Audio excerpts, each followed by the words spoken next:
up in that out, and deservedly out. Deservedly out. I mean, over the 2 legs, they were as dull as dishwater. I mean, they were garbage. For the money they've spent and the difference in budget that one coach is operating on and one coach is operating on in Manchester, and the size of that club, the buck has to stop with Mourinho on this one. Yeah, we can hammer the players for not playing well, and they didn't. But why do you play Rashford in a different position? How can you get Sanchez into the game? Why the hell does Marouane Fellaini play before a troubled Paul Pogba, but Scott McTominay, who's done really well for him, and yet Marouane Fellaini comes in the last 16 of the Champions League at home to Sevilla for what? Because he's 6'4" and he's big from set pieces? Is that what Man United are all about? Shocking. You talk about the difference in budgets. Let's put it in numbers. Manchester United, $368 million. Sevilla, $196 million. That's a payroll. We're talking about nearly doubling the payroll in terms of one team to the next. We're talking about a Sevilla team, they're 5th in La Liga. And when we say 5th, you say, well, maybe they're competitive. They're 5th. They're 11 points behind 4th place. So there's no chance that Manchester United should have an issue with Sevilla at home. But Manchester United had an issue with Sevilla away from home, at home. Sevilla were better than Manchester United over the 2 legs. They dominated the first leg. It was David De Gea that had to come up with saves. And Manchester United at home, they did exactly what they have done throughout the course of the season.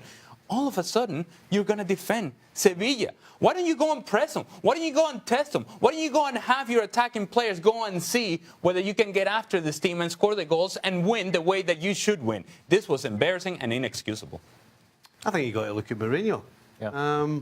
Listen, it seems to be quite clear that when Mourinho is the so-called underdog or his team's up against it, he can stick a team out that can sit behind the ball and get in good defensive positions and then break. But when it comes to a night like this, where the pressure's on them and the onus is on them to go forward and break the opposition down, they can't do it. And I think part of the reason is because he's not picking the right players and putting them in the right spots. Craig's already talked about Rashford. Rashford stands wide, whether it's the left or the right, and wants to go at defenders. You've got Sanchez coming off, looking to play balls in behind. Who's he going to play it to? Lukaku's standing up the middle, and you've got Lingard who wants to go through the middle. So how are they going to break teams down? This for me, is squarely down to Jose Mourinho. Wrong tactics and the wrong team. I hate to bring Man City into it, but I'm going to. All right. They must be... I mean, Ed Woodward must be thinking, what did I sign on Alexis? How much did I sign Alexis? What am I paying him? Because Man City must be looking, and others, or particularly Man City, that was the jostle between the two, thinking, well, we've dodged a bullet here. Because either Sanchez is not going to be able to do it, or the blame is lying totally at the coach. It's one or t'other. You know what I mean? So there has to be an answer there somewhere. So City must be looking, thinking, well, we've got enough good players. He's signed and he's available for the Champions League, and that doesn't make a difference. I mean, if United go it, we know they're not going to win this competition, right? You know, and neither will Spurs. You know, Man City are the team that might win it. Liverpool are in a similar boat. They're probably going to go out at some point. But if you go out the competition to Bayern Munich, or Real Madrid, or PSG, or Barca, listen, and you get outplayed, listen, we know that's the way Mourinho does it. And if he gets battered by a bigger team, you might have to accept that. But as Ali pointed out, this is not a strong Sevilla team in their recent history. Yeah. This is not a strong Sevilla team. This Man United side, and the boys have touched on it a lot in the last couple of weeks in particular, they are abysmal to watch, and they played abysmally tonight.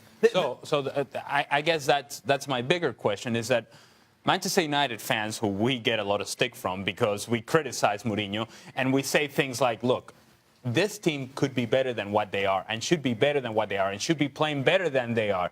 But they get comfortable in that and really, really cozy in that blanket that says, but Mourinho gets results. Well, what happens now? Yeah. So so where do we turn here?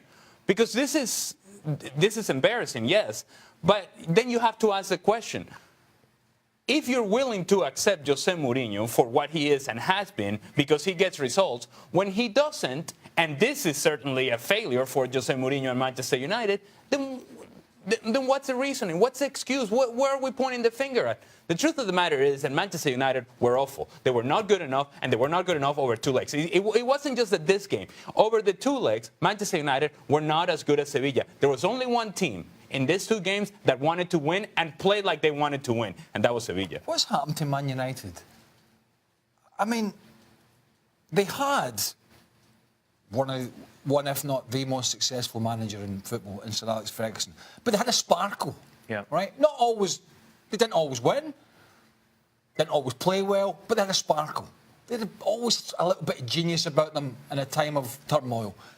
They've hired 3. They've gone from that, and they've hired 3 of the most boring managers in football. They took David Moyes out of Everton when nobody even thought he was getting the job. Then they hired Louis van Gaal, who's so pragmatic, it's unbelievable. And then they've gone down the road of Mourinho. What the hell has happened to this football club? They obviously don't understand what the history of the club. You know, the history of the club has been about attacking, open attacking football, from Matt Busby all the way through to Fergie. But then they hire these managers who don't do that. Van Gaal doesn't do it, and certainly Mourinho doesn't do it. And by the way, tonight's game, Mourinho's taking this game too lightly. When you start with Matic and Fellaini as your two guys in the middle of the park, you ain't going to get anything going forward from them. You ain't going to get any of them picking passes. That means he's just got the front 4 and said, you know what, we'll just get them the ball and they'll be able to beat this team. Is he taking the biscuit? They're not very good. Is Mourinho taking the biscuit, though? Was Fellaini... Sorry, Fellaini. Was Pogba... And I don't know this because we're not in Manchester. How fit was he? I mean, how fit... Am I missing something here? This isn't Huddersfield at home in the Premier League. It's not Stoke City or West Brom. It's the last 16. Do you know if I'm the coach? If I'm the coach, right, I play Pogba to start with, and when he runs out of gas, you take him off. That's what you do, because you've got to win the game. You've got to have somebody in the middle of the park who's going to push you forward. But no So you McTominay play either, him. Stevie. The boy, it doesn't make sense. Juan Mata. Juan Mata played it. It just does. There's no rationale. This is what I'm trying to get into that Mourinho psyche. It was an off night, by the way. You have such a good, a good result against Liverpool. 2-1, your best first half performance we've seen all season. Why not put out that same 11? Why make the changes? And why do we see such a flat performance from United, particularly in that first half? They just didn't look at the race. We said at the start of the season, when Man United had a lot of ideal games to get the season going, and they were annihilating teams. And then all of a sudden, when some of the tougher teams started coming in, he changed around and started being more defensive. And we said back then, whenever they went back to playing the so-called easy teams, they couldn't switch from being defensive and doing it on the break to actually being open and attacking. And it hasn't changed between then and now, because they did it against Liverpool and everybody clapped their hands and said what a great job Mourinho did, sitting tight and breaking. But when it comes to open attacking football, clearly he doesn't know how to set them up. How does he convince people? But he's bored. The owners, the Glazers. How does he... Ed Woodward and Bobby Charlton and all the people, how does he convince them that if they give him another 100 million for a player... Lewandowski's been mentioned again this week. Man United are going to outbid this and this, and they're going to beat... How's he going to convince, one, Lewandowski to come, and two, he's bored that he should be getting that money again, potentially, and that's going to make the difference, and the style's going to change, and the results are going to change. How does he convince him that that's going to happen? You're handcuffed to him now. You've just given him a new deal. Correct. You knew what you were signing up for. There's no way in the future you can see this changing. You've got Manchester City doing what they're doing down the road. This can only end badly for United. And this is not based on 180 minutes. We're not sitting here, well, certainly I'm not, I'm sure the boys are not, we're not sitting here analysing and judging this over 180 minutes. I mean, there's been some good games this year, there has been some good results, been some really bad ones. But I think we've sat in this studio and time after time again, and we did it again yesterday, we're talking about the style. But you're right, it's just, you know, it's just not going to change. It is not going to change. 4 shots on target over 180 minutes against a team, as Ali said, that's 5th in La Liga, way off the pace. Yeah. It's just not good enough. But the concern, if you're a United fan, is that you just can't quite see how this is going to change unless you obviously get rid of Mourinho. And we know that isn't going to happen. Yeah, but Well, it has to. Because it's not changing. But they just gave him a new contract a couple of months ago. Hey, listen, But hold on a Chelsea second. got rid of him. Chelsea those- got rid of him second season after he came back the second time. those same Manchester United fans, after the game against Liverpool, were like, well, this is the way we play. It's about results. So don't come back to me now and say, hey, we want to play open. We want to attack Sevilla. No, wait a minute. If it was good enough on Saturday, it's good enough on Tuesday. So don't give me this nonsense now that you want to play open. Because you've been telling me all along that, hey, guess what? We love Jose Mourinho. We love what he's doing for us. We love the fact that he's defending well. We love the fact that we're getting results. What happens when you don't get results? What happens? Huh? You can have a go at pundits. You can have a go at Frank de Boer and talk about his management stint at Crystal Palace, which was a shambles. You can convince fans via stats, and most fans from most clubs will sit there and they'll have the blinkers on because we know what happens. They got the old blinkers on, they can't see it. Oh no, the stats are great. We're scoring goals. Things are all right. But you'll semi-convince them when you're getting results. To that point, when the results stop in the elite competitions, and this is an elite club, then everybody sits back and goes, hold on a minute, let's peel this back. This is really what we're getting. How much responsibility do the players have to take? Or how much was their psyche affected by the team selection going into this game? Well, if I'm a Man United player and I see Marouane Fellaini's name on the team sheet, I'm scratching my head straight away. I mean, the guy's an international player, but I've said it 100 times, he's not a Man United player, in my opinion. Craig, here's a question for you. Do you think that Paul Pogba was sitting on the bench thinking that?